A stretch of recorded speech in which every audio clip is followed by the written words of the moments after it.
the signal of desperation. The galaxy was wide and endless, filled with countless stars, yet even in that great ocean of light, fear could spread faster than fire. A small alien world on the edge of known space was burning. Their skies were dark with smoke, their cities trembling under the roar of enemy fleets.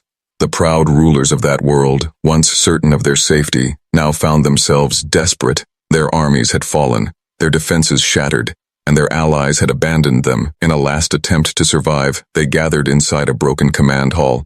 Their leader, a tall figure with silver skin, raised his trembling hand toward the stars.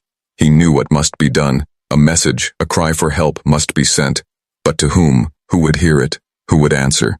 The aliens remembered whispers of Earth, a blue planet in a distant arm of the galaxy. To them, Earth was spoken of as strange, isolated, and mysterious. Some said humans were peaceful and curious. Others said they were stubborn and dangerous, but no one knew the truth. The desperate council chose to believe the first story. They chose to believe that humans would come as friends, as allies, as saviors. The signal was sent, carried on beams of light across the cold void. It was simple, direct, and full of fear. To Earth, to any who hear, we are under attack. We beg for help. We beg for protection. The words echoed in the emptiness, crossing systems, skipping over dead stars and lonely moons. On their world, the people waited. Days felt like years. Each heartbeat was a hammer of dread. The enemy pressed closer, their warships circling like hungry wolves. Still, the aliens held on to hope. They told their children that someone was coming. They told themselves that Earth would send peace, aid, and friendship. But deep in the galaxy, on the blue world they prayed to, the signal was not taken as they imaged. In secret chambers and military stations, human leaders gathered. The message had reached them. Scientists decoded the alien voice. Generals leaned forward, their eyes sharp as blades. Humanity had heard. Humanity would answer. Yet the answer was not soft, not gentle, not what the aliens believed it would be. Earth was not a world of calm gardens. Earth was a death world, a place of storms, predators, and endless struggle. From that world came humans, beings forged in hardship. To them, mercy was survival, and survival was war. The commanders of Earth did not argue. They did not hesitate. The call for help was treated as a call to battle. Within hours, fleets stirred in the dark docks of space. Warships like steel giants lifted from orbit. Engines roared, soldiers prepared, and orders were spoken with quiet certainty. Far away, the desperate aliens looked to the skies. They believed they would see white ships of peace, banners of comfort, doctors and healers. They prayed for aid, but the galaxy would soon show them the truth of their choice. For when humanity answered, it was never with weakness, it was with fire. It was with strength. It was with the full power of Deathworlders. The signal of desperation had been sent, and now, the course of history was about to change forever. On Earth, the signal did not arrive quietly. It was not treated as a simple call from a distant world. It was received like thunder, shaking the halls of power. Across military stations, deep bunkers, and orbital command centers, the message was played again and again. A plea for help, a cry from strangers, words heavy with fear. The president of the global union sat in silence. His advisors whispered. His generals stood at attention. Scientists confirmed the origin of the call. It was real, not a trick. The aliens were desperate, their voices filled with terror.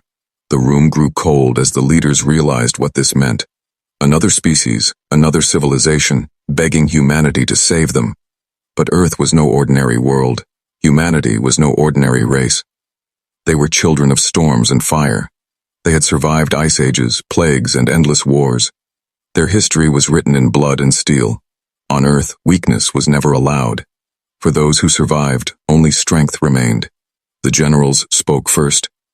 If we answer, we must answer with power. If we send help, it must not be half measures. The galaxy must learn that when humanity moves, it moves as one. Their voices were sharp, their eyes unwavering. To them, this was not charity. This was an opportunity to remind the stars who humans were. In secret war docks hidden behind the shadow of the moon, the Deathworld fleet stirred. Massive ships shaped like black knives. Carriers with glowing engines, destroyers bristling with weapons, all silent, all waiting. Soldiers marched across steel floors, their boots pounding like thunder. They were not told to bring peace, they were told to prepare for war. The scientists looked uneasy. Some asked, Should we not send diplomats? Should we not send words before weapons? But the generals answered with calm steel. Diplomacy comes when the enemy is broken. Mercy comes when victory is ours. And the president gave a single nod. Humanity had decided. Orders spread across Earth like lightning. Satellites realigned, fleets armed, hidden bases awakened. For years, humanity had prepared for the day when the stars would notice them. Now the stars had called, and the Deathworlders would answer. In the training yards, soldiers checked their rifles. Armor gleamed beneath the light. Their instructors reminded them, "We are not going to save friends. We are going to fight. We are going to show them what it means to call on humanity." Their voices carried pride and a weight of warning. Back on the alien world, the people waited under the dark sky. They lit candles in their broken streets. They sang songs of hope, believing help was on the way. In their minds, they saw white ships with banners of peace, doctors carrying medicines, and gentle hands ready to heal. They had no idea what was really coming. The first of the Deathworlder fleets rose from orbit above Earth. Engines burned like suns. Hulls glowed with deadly light. The ground shook as war machines launched into the void. Families watched from the surface, whispering blessings, knowing their children were sailing into history. Across the command decks, captains gave orders in steady voices. They did not ask if they should fight, they only asked how hard they should strike, for humans had long understood a truth that others could not. Mercy without strength was meaningless. Back in the halls of Earth's command, the president stood once more. "They called for us," he said. "Now we answer. But let it be known across the stars, humanity never comes lightly. We do not walk gently. We come as Deathworlders." His words were carried through encrypted channels to every ship in the fleet, and a single cheer rose like a storm. The decision was made, the engines roared, and the Deathworld fleet leapt. Into the dark void, far away, on the edge of the galaxy, the desperate aliens could not yet see the fire that was coming. They could not hear the engines that split the void. Survival demanded fire. Back in the halls of Earth's command, the president stood once more. "They called for us," he said. "Now we answer. But let it be known across the stars, humanity never comes lightly. We do not walk gently. We come as Deathworlders." His words were carried through encrypted channels to every ship in the fleet, and a single cheer rose like a storm. The decision was made. The engines roared, and the Deathworld fleet leapt into the dark void, far away, on the edge of the galaxy. The desperate aliens could not yet see the fire that was coming. They could not hear the engines that split the void. They did not know that their prayer for help had summoned not healers, but the most dangerous warriors the galaxy had ever known.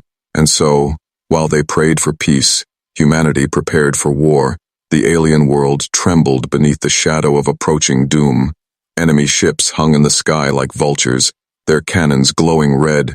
The alien people huddled in broken shelters, whispering that help was coming. They had sent their signal to Earth, and surely, gentle allies would arrive. But when the first blips appeared on the scanners, confusion spread. The shapes were not smooth and shining, not the peaceful ships they had imagined. No, what came through the void were giants of war, armored and black. Their hulls were scarred as if they had fought countless battles. Their engines roared like thunder across the heavens. The alien commanders stared in shock. "These are not allies," one whispered. His voice shook. These are predators." Yet the common people did not see the difference. They looked up at the sky, cheering as the new fleet pierced through the void. They believed salvation had arrived. High above, the Deathworlder fleet fell into perfect formation. Destroyers lined the front, carriers took position in the center, and behind them, dreadnoughts loomed like mountains of steel. Their weapons remained silent, but the silence was heavier than any threat. It was the calm of hunters circling prey. Inside the lead flagship, the human admiral stood tall. His uniform was simple, his face calm, but his eyes were hard as iron. Before him floated a hologram of the alien system, glowing in red and blue. The alien distress signal still played in the background, begging for help. The admiral lowered his hand. "Help," he said quietly, "will be given in our way." The enemy forces that had crushed the alien world turned their cannons toward the newcomers. At first they did not fire, for even they hesitated at the sight of Earth's fleet.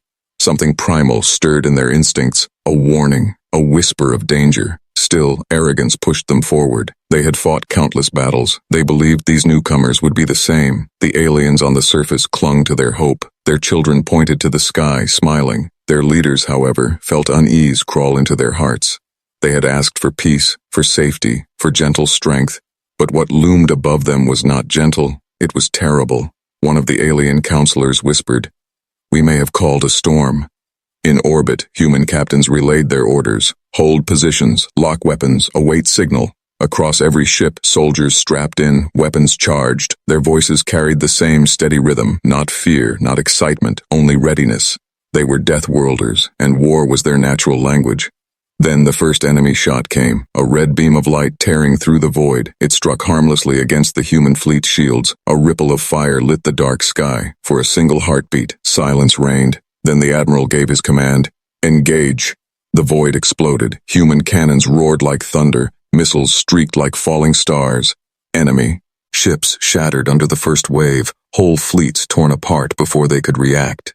The humans moved with terrifying precision. Every strike calculated. Every shot a kill. On the ground, the aliens watched in stunned silence. The sky itself seemed to be on fire. Their prayers for gentle allies had been answered with war gods. In their hearts, awe and fear mixed until they could no longer tell the difference. From orbit, the Deathworlders unleashed their storm, and the galaxy began to understand the truth. The enemy fleet never understood what had arrived above them. To them, war was chaos, scattered fire, brute numbers crashing against each other.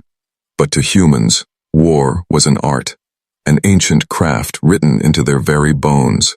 When the order was given, the Deathworlders moved as one. The first wave came swift and sharp. Human destroyers broke formation and surged ahead. Their cannons flared white, beams slicing through enemy armor like paper. One enemy cruiser split in two, its burning halves tumbling into the void. Another vanished in a storm of missiles that lit the black sky with terrible beauty. Inside the human flagship, the admiral watched calmly. He did not raise his voice. He did not gloat. He simply gave each command like a man who had done this 100 times before. Around him, his officers moved with the same cold focus. War was not anger to them, it was duty. The aliens on the ground gasped as the heavens tore open. Their children cried out in awe. Their leaders stared in silence. They had expected peace ships, but what they saw were weapons of judgment. The humans did not hesitate. They did not speak. They simply struck. The enemy tried to respond. Their fleets fired beam after beam, filling the void with red fire. Yet every shot seemed wasted. Shields absorbed the hits, counterstrikes followed instantly. One enemy ship fired once, only to be pierced by 3 human torpedoes seconds later. Another tried to retreat, but human interceptors hunted it down, leaving no survivors. In the alien council chamber, panic spread. Some leaders whispered, "This is not salvation, this is destruction." Others whispered back, "But it is destruction of our enemies. Should we not be thankful?" Their voices shook with fear and hope all at once, for they could not deny the truth. Humanity was saving them, but in a way that made them tremble. Above, the battle became slaughter. The human fleet moved with terrifying rhythm. Each strike timed perfectly, each maneuver flawless. It was as if they were not fighting a war but performing a deadly dance. The enemy numbers shrank with every minute, whole squadrons gone in fire and ash. The admiral gave the next order, "Advance." The dreadnoughts moved forward. Their massive guns turned the void into day. Each shot was like a star collapsing. Enemy fortresses shattered. Enemy commanders screamed in vain. Their fleets, once so confident, were being unmade. From the surface, the alien people fell to their knees. Some prayed, some wept, some cheered. They did not understand. They only knew that their enemies were dying. They only knew that Earth had answered. But the truth became clearer with every strike. Humanity was not here as gentle allies. Humanity had come as predators, and the galaxy would remember this day. As the last enemy cruiser burned, the admiral stood silent. His fleet was untouched, his soldiers ready. He gave no smile, he gave no speech. He simply looked at the stars and whispered, "Let them know what it means to call upon us." And so, with the first strike, humanity had announced itself to the galaxy. The battle was over. The enemy fleet no longer existed. Only burning wreckage drifted through the void, shattered hulls glowing like dying stars. The alien world below was safe, yet the air was thick with silence.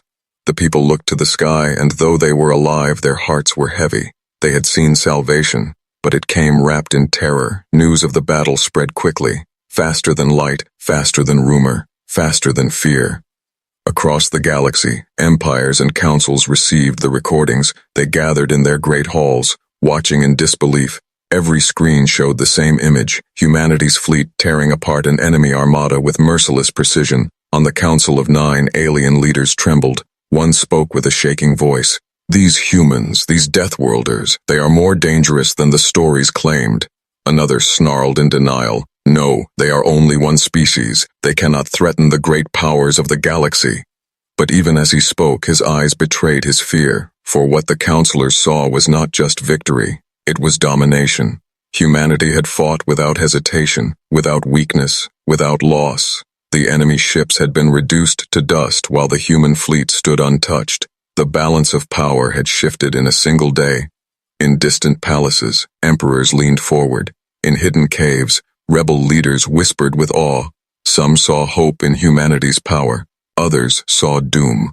A question spread through every corner of the galaxy. What happens if they turn their strength on us? Back on the saved world, the alien people tried to celebrate. They filled their streets with songs, they lifted banners of thanks, yet their voices carried unease. Parents told their children, "The humans saved us." But in their own minds they added, "And they could destroy us just as easily." Gratitude and fear mixed until they were impossible to separate. While on Earth's flagship, the Admiral stood in silence. He did not look for praise. He did not care for gratitude. He cared only that the mission was complete. His officers reported the battle's results with cold efficiency. Enemy fleet destroyed, survivors minimal, civilian world secure. The Admiral gave a single nod, nothing more, but messages poured in from across the stars. Some alien worlds sent thanks, others sent warnings, still others remained silent, hoping humanity's gaze would not fall upon them. Yet the truth was clear to all. Humanity was no longer hidden, no longer whispered about in secret halls. Humanity had stepped into the light. On the Council of 9, one old leader whispered words that echoed across the chamber.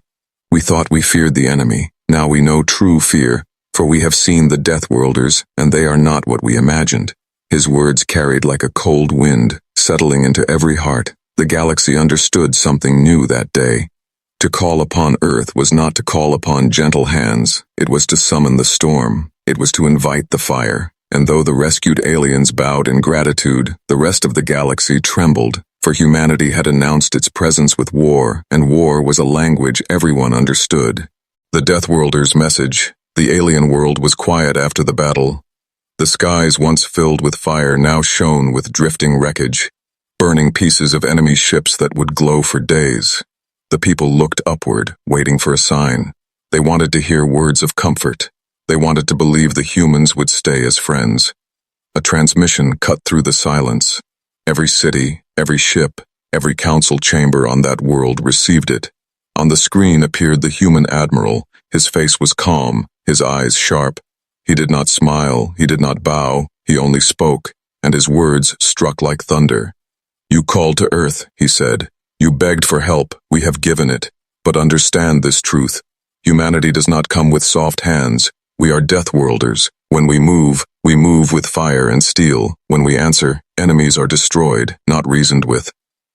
The aliens listening felt their hearts tighten. Their leaders exchanged fearful glances. This was not the speech of a savior. It was the warning of a predator. The Admiral continued, his voice steady. "Do not mistake what we are. We are not your guardians. We are not your servants. We are survivors. We fight because survival demands it, and when the galaxy calls, it must know that humanity answers in its own way."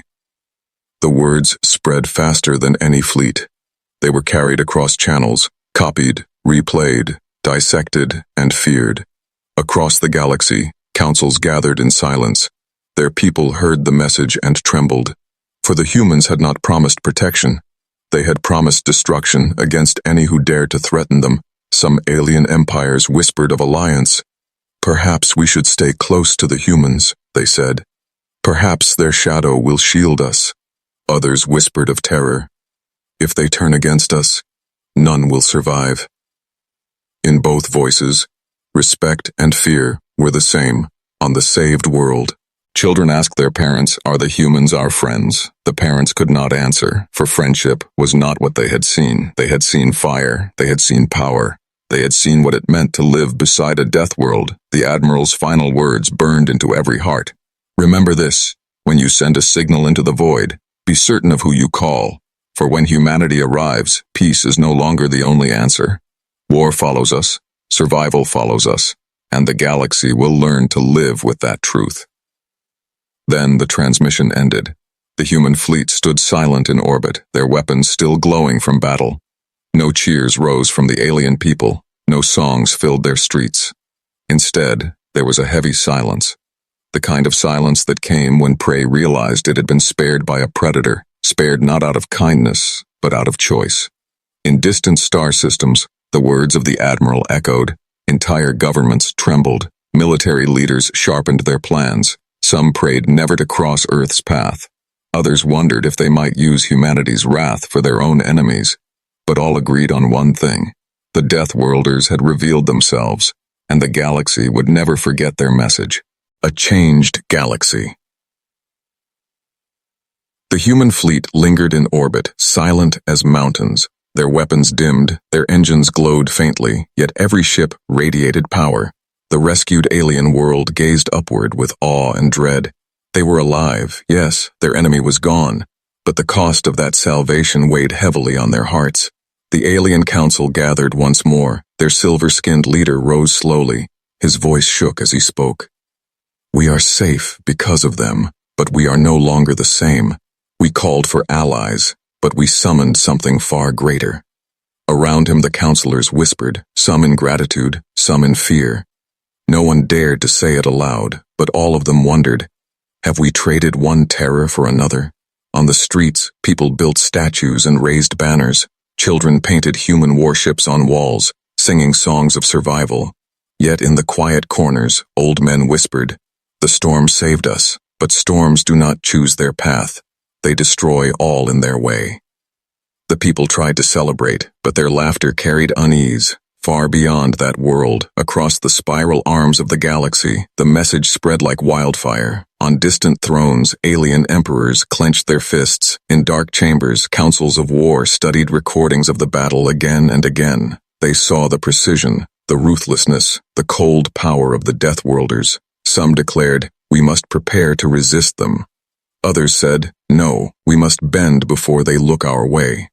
Fear united them more than reason ever had. In rebel camps hidden on broken moons, outcasts and hunted people whispered a different song. The humans fight without mercy, perhaps they will fight for us. To them, Earth was not only terror, but hope. For the weak often prayed for a monster strong enough to slay their monsters.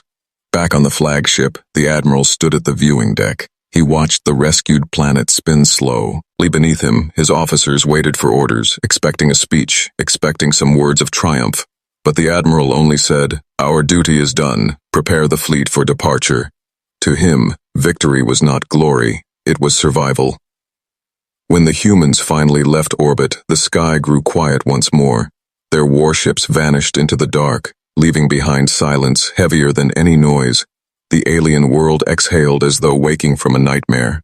But they knew life would never be the same again, for they had looked into the eyes of Deathworlders, and the memory would never leave them.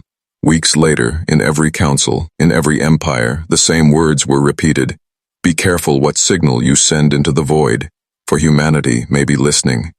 The galaxy had changed, the balance of power had shifted, not by treaty, not by politics, but by the fire of Earth's fleet, and deep in the stars, whispers grew into legend. They said that the Deathworlders answered calls with war. They said that to summon Earth was to summon the storm. Some called them saviors, some called them monsters, but all agreed on one truth. Humanity had stepped onto the galactic stage, and the galaxy trembled.